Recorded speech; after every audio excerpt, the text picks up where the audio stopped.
स्वरोजगार।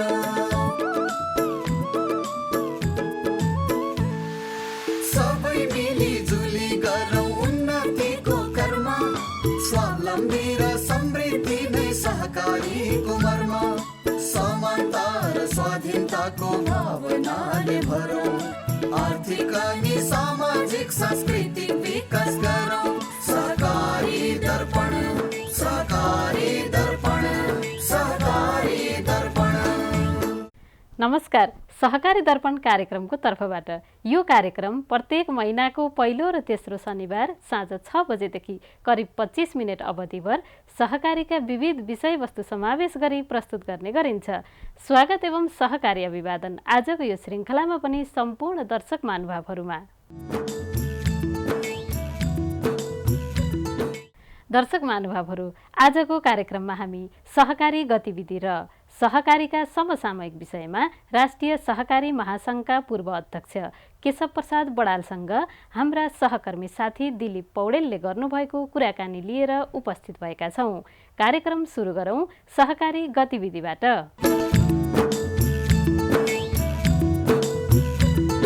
नेपाल बचत तथा ऋण केन्द्रीय सहकारी सङ्घ लिमिटेड नेप्सुनको 34औं स्थापना दिवस 2078 साल साउन 32 गते ललितपुरमा सम्पन्न भयो।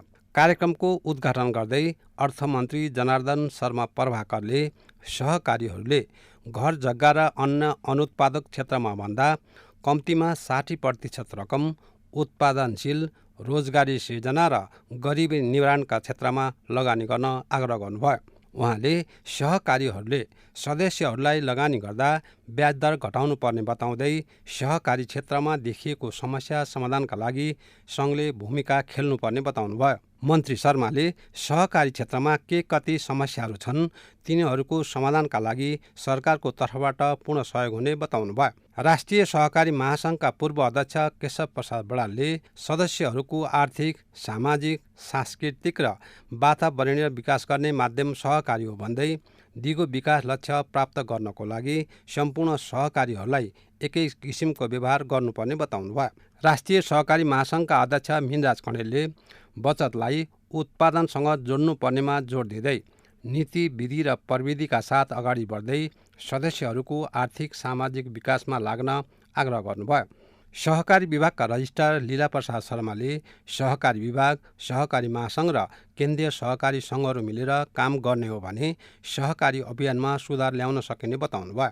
राष्ट्रिय युवा सङ्घका कार्यकारी उपाध्यक्ष माधव ढुङ्गेलले सहकारी मार्फत युवाहरूको आर्थिक रूपान्तरणमा सहयोग पुगेको बताउनुभयो। नेप्सुनका अध्यक्ष परितोष पौडेलको सभापतित्वमा सम्पन्न कार्यक्रममा अध्यक्ष पौडेलले सङ्घले आगामी दिनमा वित्तीय सहकारी ऐन निर्माणमा पहल गर्ने, वित्तीय शिक्षा, सञ्जालीकरण र प्रविधियुक्त बनाई अगाडि बढ्ने बताउनुभयो। कार्यक्रममा नेप्सुनद्वारा तयार पारिएका विभिन्न पुस्तकहरूको विमोचन गरिनुका साथै विभिन्न सहकारी सङ्घ संस्था, सहकारी कर्मी र कर्मचारीहरूलाई पुरस्कृत गर्ने घोषणा गरिएको थियो। दर्शक महानुभावहरू, सहकारी गतिविधिपछि अब प्रस्तुत गर्दैछौँ सहकारीका समसामयिक विषयमा राष्ट्रिय सहकारी महासङ्घका पूर्व अध्यक्ष केशव प्रसाद बडालसँग हाम्रा सहकर्मी साथी दिलीप पौडेलले गर्नुभएको कुराकानी।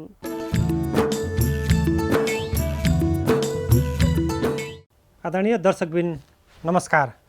मुलुकमा करिब 30,000 को हाराहारीमा सहकारी सङ्घ संस्थाहरू रहेका छन्। सहकारीले सहरदेखि ग्रामीण क्षेत्रमा वित्तीय पहुँच वृद्धि गर्न, आय आर्जन वृद्धि गर्न सघाइरहेका छन्। नेपालको संविधानमा अर्थतन्त्रको 3 खम्बामध्ये सहकारीलाई एक खम्बाको रूपमा राखिएको छ। तर पनि सहकारी क्षेत्रले मुलुकको जिडिपीमा न्यून योगदान गरिरहेको छ। आज हामी सहकारी मार्फत उत्पादन वृद्धि गरेर अर्थतन्त्रमा योगदान कसरी वृद्धि गर्न सक्छौँ र सहकारी क्षेत्रमा के कस्ता नीतिगत समस्याहरू छन् भन्ने लगायतका विषयमा छलफल गर्दैछौँ। आजको यो छलफलको लागि हामीले राष्ट्रिय सहकारी महासङ्घका पूर्व अध्यक्ष केशव बडाललाई आमन्त्रण गरेका छौँ। उहाँ पूर्व मन्त्री समेत हुनुहुन्छ र नेपालको सहकारी अभियानले उहाँलाई सहकारी क्षेत्रको धरोहरको रूपमा लिने गरेको छ। केशव सर, यहाँलाई कार्यक्रममा हार्दिक स्वागत छ। धन्यवाद सर। नमस्कार सर सबैलाई। नेपालको संविधानमा अर्थतन्त्रको 3 खम्बामध्ये सहकारी क्षेत्रलाई एक खम्बाको रूपमा राखिएको छ। तर पनि सरकारले बजेट तथा कार्यक्रमहरू ल्याउँदा सहकारी क्षेत्रलाई त्यति उच्च प्राथमिकतामा राखेको पाइँदैनमा किन होला त? हाम्रो देशको समृद्ध नेपाल निर्माण गर्नको निम्ति एक्लै राज्यले पनि सक्दैन, एक्लै निजीले पनि सक्दैन, एक्लै सहकारीले पनि सक्दैन र सहकारीले मात्रै पनि सक्दैन, निजीले मात्रै पनि सक्दैन, राज्यले मात्रै पनि सक्दैन। त्यसले गर्दा यो तिनै क्षेत्र समान ढङ्गले अगाडि बढ्नुपर्छ भन्ने मान्यता राखेर संविधानमा यी कुरा व्यवस्था गरिएको। व्यवस्था गर्ने मामलामा संविधान निर्माता मध्ये एकजना म पनि भएको हुनाले अब त्यो हाम्रो जोडमै यी सब कुरा परेका छन्। तर यो अनुसार राज्यले 3 खम्बे अर्थनीति अनुसार जुन गर्नुपर्ने थियो त्यो गरिरहेको छैन। त्यो अहिले मात्रै होइन, म सुरुदेखि नै 48देखि नै मैले हेरिराखेको छु जसरी त्यसलाई प्रोत्साहन गर्नुपर्ने थियो। एउटा त राज्यको बुझाइ भनेको सहकारी भनेको बचत सहकारी मात्रै हो भन्ने बुझाइ भएर समस्या भएको छ होइन। सहकारी त त्यो मात्रै त छैन, 19वटा त विषयगत केन्द्रीय सङ्घ नै छन् होइन। त्योभन्दा बाहेक पनि अदुवा जिल्ला सङ्घ छ, अरू विभिन्न खालका अलैँचीका जिल्ला सङ्घ तहका छन्। भन्दाखेरि सहकारी भनेको सबै क्रस कटिङ इस्यु हो। सहकारी भनेको केवल वित्तीय क्षेत्र मात्रै होइन र सहकारी क्षेत्र भनेको आर्थिक विषय मात्रै होइन। सबभन्दा कन्फ्युजन के छ भने सहकारी भनेको आर्थिक विषय मात्रै हो कि भन्ने छ। सहकारी भनेको आर्थिक, सामाजिक, सांस्कृतिक र वातावरणीय विकासको निम्ति योगदान गर्ने क्षेत्र हो। कि हाम्रो देश अनेक जात, अनेक भाषा, अनेक धर्म अनेक छन् र अहिले पनि 13.8% चाहिँ नेपालमाका सन्तान दलित समुदायमा हुनुहुन्छ। तराईमा 22 प्रकारका, पहाडमा 7-8 प्रकारका चाहिँ दलित समुदाय हुनुहुन्छ। यो एउटा छुट्टै खालको चाहिँ हाम्रो देशको चाहिँ समाजले सम्मान गर्नुपर्ने र उहाँहरूलाई त्यहाँबाट माथि उठाउनु पर्ने जरुरत छ। यी सब चिजलाई उठाउनुको निम्ति भनेको त ब्याकिङको निम्ति राज्यको कोअपरेसन जरुरत छ। राज्यको बजेटरी सपोर्ट होइन मन्त्रालय मात्रै आएर हुँदैन। सहकारी मन्त्रालयमा 8 अर्ब बजेट त छ, तर सहकारीकै क्षेत्रमा चाहिँ कति आयो त? यो क्षेत्रमा राज्यको लगानी जति हुनुपर्ने थियो त्यो भएको छैन। तपाईँले उठाउनु भएको बडो गम्भीर महत्त्वको प्रश्न छ। हाम्रो माध्यमिक, न्यून माध्यमिकदेखि लिएर युनिभर्सिटीसम्म सहकारीको बारेमा, सहकारीको महत्त्वको बारेमा पढाउनु जरुरत छ। किन यो देशका चाहिँ पोलिसी मेकर्सहरूले पनि सहकारीको दर्शन, सिद्धान्त, मूल्य, मान्यता, आचरण, कार्यशैली, कार्यपद्धति र आर्थिक क्षेत्रमा यसको भ्यालु के हो भन्ने कुरो बुझ्न जरुरी छ। त्यो राजनीतिक क्षेत्रका मान्छे भए पनि, जनप्रतिनिधि भए पनि, अनि न्यायिक क्षेत्रका मान्छे भए पनि अदालतमा मुद्दा पर्छ, सहकारी बुझ्दैन, एनजिओ भन्न थाल्छ उसले होइन। त्यही समस्या हुन्छ भनेपछि न्याय कानुन क्षेत्रका वकिलहरूले पनि सहकारी बुझ्नुपर्छ, न्यायाधीश क्षेत्रले पनि बुझ्नुपर्छ। त्यसपछि डक्टर इन्जिनियरले, स्वास्थ्य सहकारी हुन्छ, डक्टर इन्जिनियरहरूले पनि बुझ्नुपर्छ। किन सहकारी भनेको क्रस कटिङ इस्यु हो। मानवीय अवस्थाका यावत क्षेत्रमा सहकारीले काम गर्नुपर्ने हुन्छ। अहिले जिडिपीमा 5% भन्दा बढी योगदान छ र वित्तीय क्षेत्रमा मोर देन 20% छ, 20% भन्दा बढी छ होइन। यो सामान्य कुरो होइन। मुलुकको अहिले पनि ठुलो व्यापार घाटा छ। अहिले पनि हामीले गर्न सकिने करिब कृषिजन्य वस्तुहरू नै करिब 2 खरबभन्दा बढीको आयात भइरहेको छ। विशेष गरी सहकारीको पुँजीलाई उत्पादन वृद्धि, रोजगारी सिर्जना र यो बजारको मार्केट भ्यालु चेन्जमा कसरी लगाउन सकिन्छ त? ठिक छ। यो बारेमा पनि म चाहिँ निराशावादी कुरा कम गर्ने मान्छे। जस्तो योभन्दा 7 वर्ष पहिले मासुजन्य पदार्थमा 16 अर्ब विदेश जान्थ्यो, अहिले 2 अर्बभन्दा तल मात्रै जान्छ। यो चाहिँ कृषि सहकारी लगायतका सहकारी क्षेत्रले गरेको योगदान हो। यसमा मोर देन 80% सहकारीको योगदान छ होइन। कन्ज्युम बढ्या छ, त्यसले गर्दा इम्पोर्ट पनि बढ्या छ। त्यसले गर्दाखेरि चाहिँ प्रोडक्सन, कुनै पनि चिजको प्रोडक्सन घटेर होइन, बिग्रेको होइन, क्रमशः इम्प्रुभ नै भएको छ। चेतनाको स्तर अनुसारको कन्ज्युम पनि बढ्या छ। तर यसमा हिजोको भन्दा क्रमिक विकास भएको छ र ह्रास भएको छैन। किन यति उत्पादकत्व बढेर पनि किन भएको छ भनेपछि चाहिँ उदाहरणको निम्ति होइन, उदाहरणको निम्ति वैदेशिक रोजगारमा मान्छे व्यापक गइसकेपछि अहिले टोटल खेती गरिएको भूमि दर्ता भएका लालपुर्जा भएको 26 लाख होइन, नभएको जोड्दाखेरि 31 लाख हेक्टर मध्ये त्यसको 20% बाँझो बसिया छ। त्यसले गर्दाखेरि चाहिँ 3 बाली खेती हुने ठाउँमा लहरे पिपल लगाएर चाहिँ धनर खेत चाहिँ बजिएको छ। समस्या यहाँनिर छ हो। यसलाई रिभर्स गर्न जरुरी छ र यसको निम्ति प्राविधिक तालिम, प्रशिक्षण, पूर्वाधार, किनकि कृषि सहकारी क्षेत्र धेरै गर्न खोजेको छ र यी सबै गर्यो भनेदेखि चाहिँ नेपालमा होइन आयात प्रतिस्थापन गर्न, निर्यात बढाउन, रोजगारी सिर्जना गर्न, गरिबी निवारण गर्नको निम्ति सक्षम छ। जोड के जरुरत छ भने स्केल अफ प्रोडक्सन बढाउनु जरुरत छ र चाहिँ टुक्रिएका जमिनलाई सहकारी खेतीबाट जोडेर आधुनिक प्रविधि अगाडि बढाउनु जरुरत छ र यी चिजको निम्ति दक्ष प्राविधिक हरेक पालिकामा रेगुलर त्यहाँ बस्ने गरी जरुरत छ। यति गर्यो भने आउँदो 5 वर्षमा हाम्रो यो जुन व्यापार घाटा 11-12 अरब छ खर्ब छ भनेर जुन भन्छौँ त्यसलाई रिभर्स गर्न सकिन्छ। जस्तै हामीसँग सहकारीमा यहाँले धेरै प्रोजेक्टको पनि कुरा गर्नुभयो। सहकारीमा ठुलो पुँजी पनि छ र त्यो पुँजी अहिलेसम्म बाहिर लाग्ने गरेको र वास्तविकता पनि हो बचत ऋणमै बढी केन्द्रीकृत भयो। त्यसलाई त्यो पुँजीलाई कसरी परिचालित गर्ने त? यहाँ राष्ट्रिय सहकारी महासङ्घको अध्यक्ष हुनुभयो, सहकारी क्षेत्रको यहाँको दशकौँको लामो अनुभव छ। त्यसलाई कसरी हामी परिचालित गर्न सकिन्छ त भन्ने अलिकति सुझावको रूपमा यहाँ। ठिक छ, यो बारेमा राम्रो प्रश्न सोध्नुभयो। पहिलो नम्बरमा त हामी सबै क्लियर, दर्शक महानुभावहरू क्लियर के हुनु पर्यो भने सहकारीमा 7 खर्ब पैसा छ भन्छौँ नि हामी। 7 खर्ब डाङ्ग एक ठाउँ बसेर निर्णय गर्ने पैसा होइन, त्यो चाहिँ सदस्यहरूको पैसा हो र प्रत्येक प्राइमेरी कोअपरेटिभ होस् वा जिल्ला होस् वा चाहिँ केन्द्रीय सङ्घ होस् जसको पैसा छ त्यो मेम्बरको पैसा हो। त्यो सबै एउटा ठाउँ बसेर ड्याक्क चाहिँ होइन राज्य कोषमा भएको राजस्वबाट जम्मा भएको पैसा जस्तो चाहिँ एक ठाउँ निर्णय गरेर जाने कुरो होइन। यो कन्फ्युजिङ धेरैले बोल्छन्। भनेपछि हामीले गर्ने के हो त भने प्रत्येक सहकारीलाई उत्पादनशील क्षेत्रमा इन्करेज गर्ने, त्यसको निम्ति तालिम प्रशिक्षण पूर्वाधार होइन जहाँ चाहिँ सम्भावना छ रिसर्च एन्ड डेभलपमेन्ट भनेको सँगै जाने कुरा हो, त्यो गर्ने बित्तिकै उत्पादन बढ्छ। तर उत्पादक शक्ति मूल उत्पादन वृद्धि गर्ने को भन्दाखेरि चाहिँ उत्पादक शक्ति हो, प्रोडक्टिभ फोर्स। उत्पादक शक्ति भनेको चाहिँ श्रमिक हुन्, त्यो गाउँमा बसेका ती किसान हुन्। उनीहरूलाई तपाईँले एकदम हौसला दिने काम गर्नुभयो भने अरू केही गर्न पर्दैन। त्यसको निम्ति राज्यले तालिम प्रशिक्षण पूर्वाधार गर्ने, त्यो होलसेल मार्केट बनाउनुको निम्ति हामी प्रयत्न गऱ्यौँ। हो यो काम बोर्डले गर्ने काम हो है, बोर्ड हो, यो सहकारी विकास बोर्ड हो जसले चाहिँ यो सबै चिजलाई के गर्ने पोलिसीको काम। यो किन बनाएको अलग ऐन भनेर चाहिँ धेरैचोटि प्रश्न गरेको थिएँ। यसले भनेको यो जति पनि अहिले तपाईँले उठाएको प्रश्नको लिडिङ गर्ने निकाय भनेको यो राज्य गभर्मेन्ट र मोमेन्टको बिचको पुलको भूमिका निभाउने हुनाले यसले गर्ने हो। भन्दाखेरि यो कुरामा जति हुनुपर्ने हो त्यति पर्याप्त हुन सकेको छैन। दुःख नमान्नु होला त बरु होइन, त्यो छ। त्यसले गर्दा चाहिँ यी चिज छ, लगानी नगरिकन प्रतिफल मात्रै खोजेर हुँदैन।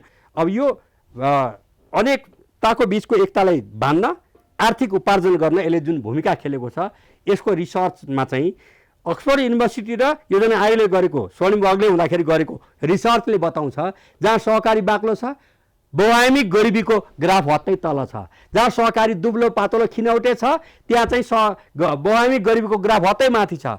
भनेपछि यो प्रमाण हो कि होइन? यसलाई लिने कि नलिने, यसलाई पोलिसी मेकर्सले लिने कि नलिने, लिनु पऱ्यो नि त। यो त यथार्थ हो। परमेश्वरी 1 मा सहकारी बाक्लै छ, बहुआयामिक गरिबी 28.6% देशभरिको भएको ठाउँमा एभरेज भएको ठाउँमा त्यहाँ 19% छ। 2 नम्बरमा 47% बहुआयामिक गरिबी छ किनभने सहकारी त्यहाँ दुब्लो पातलो खिनौटे छ। कर्णालीमा 52% बहुआयामिक गरिबी छ किनभने सहकारी भनेको सुर्खेत र दैलेख बाहेक अन्यत्र शिला खोज्नुपर्छ। यदि यसले गर्ने उपलब्धि हो सहकारीले, त्यसलाई जस्ताको तस्तै बुझिदिने पोलिसी मेकर्स र बुझिदिने सहकारी कर्मीहरू, त्यसले हौसला जुन हुने सहकारी विकास बोर्डले चाहिँ यसलाई गार्जेनसिप दिनुपर्छ, अझै बढी भूमिका निभाउनुपर्छ भन्ने मलाई लाग्छ। जस्तै यहाँले बोर्डको भूमिकाको विषयमा कुरा गर्नुभयो र सहकारी विकास बोर्डको यो खास प्रवर्धन लगायतका क्षेत्रमा र नीतिगत निर्माणको क्षेत्रमा अब कस्तो भूमिका हुनुपर्छ त? खास अब पहिलो नम्बरमा त मैले अघि नै पनि भने, अब अलिकति ध्यान कतिको क्लियर भयो। सहकारी विकास बोर्ड आफै एक्टिभली अगाडि बढ्ने गभर्मेन्ट र मोमेन्टको बिचको पुलको भूमिका निभाउने यो क्षेत्र हो। यो भएन भने हुने गराउने जिम्मा पनि सहकारी विकास बोर्डको हो। त्यो कतिको एक्टिभली लाग्यो। सहकारी विकास बोर्डले जे मिलेको छैन पोलिसीमा त्यो मिलाउनको निम्ति भूमिका निभाउने, पोलिसीको मूल भूमिका निभाउने सहकारी विकास बोर्ड भएको हुनाले भएन भन्दा गुनासो गर्ने निकाय होइन सहकारी विकास बोर्ड। यसले त नभएको कुरा हुने गराउनको निम्ति गभर्मेन्टलाई र मोमेन्टलाई ठिक बाटोमा हिँडाउनको निम्ति चाहिँ अगुवाई गर्ने, लिडिङ गर्ने, विचारमा, सिद्धान्तमा, व्यवहारमा, बजेटरी सपोर्टमा अनि कुन क्षेत्रमा फोकस गर्ने भन्ने कुरो अगुवाई गर्ने हो। त्यो कुरा अगाडि बढाउनु पर्छ र यसको निम्ति चाहिँ सहकारी विकास बोर्डका सबै जिम्मेवार साथीहरूलाई पनि मेरो विशेष अनुरोध पनि छ। जस्तै जुन परिकल्पनाले बोर्ड गठन गरिरहेको थियो, विभिन्न नीतिगतदेखि प्रबन्धनमा काम गरिरहेको छ, र पछिल्लो चरण अलि साधन स्रोत कम भएको कारण यसले गर्ने कामहरूमा पनि अलिक खुम्चिरहेको पनि छ, त्यसमा के लाग्छ यहाँलाई चाहिँ? सहकारी विकास बोर्डले आफ्नो औचित्य पुष्टि हुने गरी काम अगाडि बढाउनुपर्छ कुनै पनि ठाउँमा, र यदि त्यस्तो ध्यान गएको छैन भने हाम्रो लबिङ क्यापासिटी कमजोर भएछ। मन्त्रालयमा खास गरिकन हाम्रो विभागीय मन्त्रालयमा हाम्रो लबिङ क्यापासिटी चाहिँ डर भएन भन्ने त्यसले देखिन्छ। तर बोर्ड भनेको त राज्यको नेपाल सरकारको असाध्यै महत्त्वपूर्ण निकाय हो। यसले होइन यसलाई त यो नगरी हुँदैन भन्ने कुरो अनुभूत गराउनको निम्ति राज्यका अंग प्रत्यङ्ग अर्थ मन्त्रालय होस्, खास गरी आफ्नो विभागीय मन्त्रालयलाई कन्भिन्स गर्ने क्यापासिटी कमजोर भयो। क्यापासिटी कैयौँ गुणा बढाउनुपर्छ। यो कोअपरेटर बन्नु पर्यो कि यहाँका मान्छे चाहिँ सबै यहाँको चाहिँ परिसरदेखि लिएर यहाँको चाहिँ अध्यक्ष सहअध्यक्षदेखि लिएर सबैजना भनेको चाहिँ मैले सिँगै यो देशको सहकारी क्षेत्रलाई अगाडि बढाउनको निम्ति राज्य र मुभमेन्टले जिम्मा दिएको थलो हो। त्यसले गर्दा मैले पुरा गर्नुपर्छ भनेर सोच्नु पर्यो। त्यहाँ चाहिँ 10-5 गर्ने होइन, यो त्योभन्दा धेरै काम गर्नुपर्ने, मेहनत गर्नुपर्ने, लबिङ गर्नुपर्ने, जसले टेर्नै बनाउनको निम्ति कन्भिन्स गर्नुपर्ने, अध्ययन पुगेको छैन अध्ययन गर्नुपर्ने थलो हो।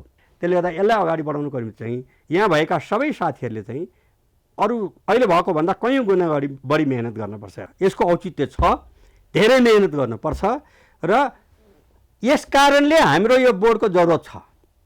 यस कारणले हामीलाई चाहिँ ब्याकिङ राज्यको चाहिन्छ भन्ने कुरो बोध गराउने काम बोर्डको जिम्मेवारी बोकेका साथीहरूको। फरक प्रसङ्गमा कुरा गरौँ, यहाँ महासङ्घदेखि लिएर सहकारी मुभमेन्ट लामो समयदेखि काम गरिरहनु भएकै छ, र अहिले पनि सहकारी क्षेत्रमा यो वित्तीय सुशासनको विषयमा अलिकति प्रश्न पनि उठ्ने गरेको छ। कतै नियमन कमजोर भयो भन्ने पनि छ। फेरि सहकारी आफै सुशासन गर्ने एउटा निकाय पनि हो। यसमा के लाग्छ यहाँलाई चाहिँ? यहाँ कहाँनिर तालमेल मिलिरहेको छैन? यो बारेमा भनेको चाहिँ सहकारीका होइन सहकारी ऐन 2074लाई मसिनोसँग हेऱ्यो भने गर्नुपर्ने धेरै कुराहरू छन्। त्यो ऐनले पारित गरेको छ र व्यवहारमा त्यो लागू गरिरहेको छैन होइन। धेरै कुराहरू म त्यो डिटेल जाने तपाईँसँग समय छैन भन्ने मैले बुझाएको छु। त्यसले गर्दा चाहिँ मुख्य कुरो के छ भने यो अनुगमन इत्यादि मात्रै। पहिलो नम्बरमा त सहकारी भनेको होइन स्वअनुशासनमा अगाडि बढ्ने चाहिँ यो सामाजिक व्यवसाय हो, सोसल कोअपरेटिभ सोसल बिजनेस। यो सामाजिक व्यवसाय हो। सामाजिक न्याय र उत्पादन वृद्धिलाई प्यारलली अगाडि बढाउने व्यवसाय हो। यसो भनेर चाहिँ अब केही पनि नहुने भए त जेल नेल केही पनि चाहिँदैन थियो होला, अदालत चाहिँदैन थियो होला भन्दाखेरि 5000 वर्षको मानव इतिहासमा चाहिँ राम्रो गर्ने पनि छन्, नराम्रो गर्ने पनि छन्, सँगसँगै छन् होइन। माओवाद कालदेखि आजसम्म हेऱ्यो भने त्यसले गर्दाखेरि चाहिँ नियमन जरुरत पर्छ। नियमनको निम्ति चाहिँ राष्ट्रिय सहकारी महासङ्घ, सहकारी विकास बोर्ड, सहकारी विभाग को अगाडि बढ्ने हो त्यो जरुरत छ। जहाँ कमी अज्ञानतावश गल्ती गरेका छन् ज्ञान दिनु पर्यो, तालिम प्रशिक्षणको निम्ति अलिक बढी लगानी गर्नु पर्यो होइन। जानी गरेका छन् उनलाई चाहिँ रूपान्तरित गर्ने वा चाहिँ दण्डित गर्ने जानु पर्यो। त्यो त समाजमा हरेक ठाउँमा चाहिँ जरुरत छ। अध्ययन गर्नुपर्छ, अध्ययन व्यवहार अनि मात्रै बेठिक न्यून हुँदै जान्छ, ठिक अगाडि बढ्दै जान्छ। र तपाईँले सुरुमा उठाउनु भएको धेरै महत्त्वपूर्ण कुरो जुन उत्पादकत्व वृद्धिको निम्ति, सामाजिक न्यायको निम्ति, आयात प्रतिस्थापन गर्नको निम्ति, निर्यात बढाउनको निम्ति, रोजगार सृजना गर्नको निम्ति, समृद्ध नेपाल सुखी नेपाल निर्माण गर्नको निम्ति यो क्षेत्रले बहुत ठुलो योगदान गर्न सक्छ।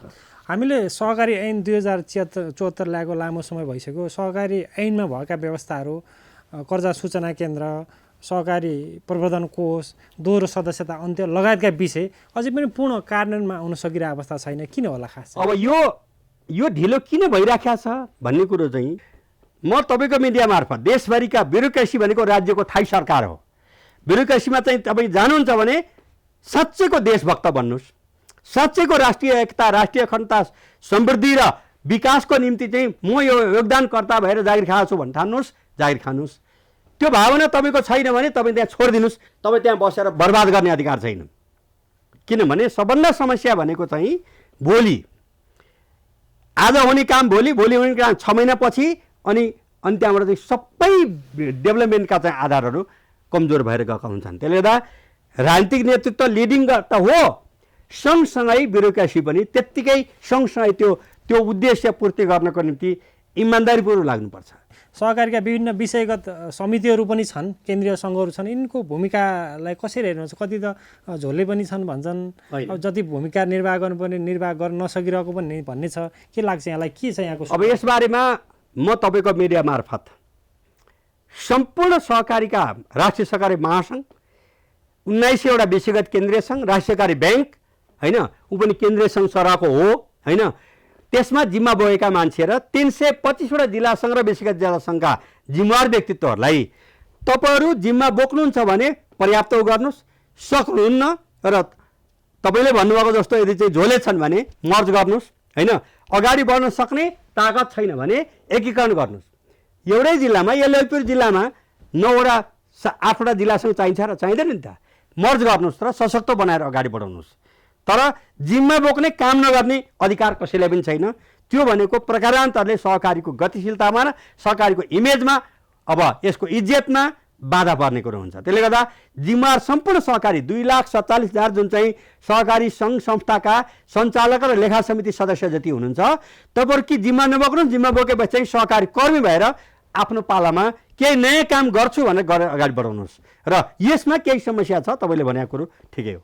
हामी कार्यक्रमको अन्त्यतर्फ आइपुगेका छौँ। टेलिभिजन हेरिरहेका आम दर्शक, सहकारी कर्मी र नीति निर्माताहरूलाई यहाँको सुझाव र मार्गदर्शन के छ?